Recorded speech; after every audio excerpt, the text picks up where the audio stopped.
There is a balance. There's a balance of brain and heart in a business, and that requires listening.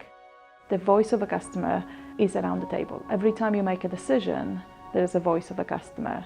If you want to know what's going to happen in the future, you really have to be tuned in to the things that are happening around you all the time and how fast they are happening. One of the foundations of marketing I was brought in on was voice of customer. The distinct difference between what we do currently around customer insights and what we'll do in the future is the difference between checking somebody's pulse at one moment in time and keeping your finger on their pulse consistently day in and day out. As things change, we have our finger on that pulse and we understand what the business environment's doing, how we fit into that, and where we might be able to take advantage or what we need to do to correct course. So what we're trying to do is to hear the most from the broadest group of people at a place in their day, the time of their day, where they are, so that we're tapping into not their typical, well, what can you do to solve this particular problem, but what could you wish for is different than an insight center that asks, what product do you want to buy? We're not surveying customers, we're not trying to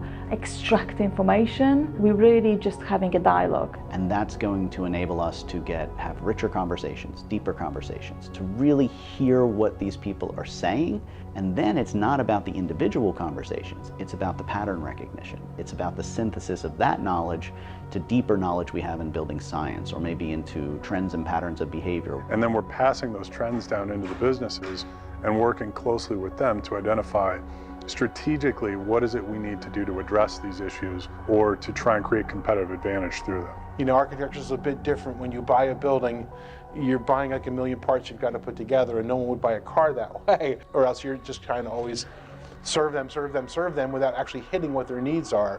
We would be able to develop more solutions that better fit them and make it easier for them to achieve that. Asking the questions means that we will have to respond to those questions. The most important metrics for the business are unknown and unknowable.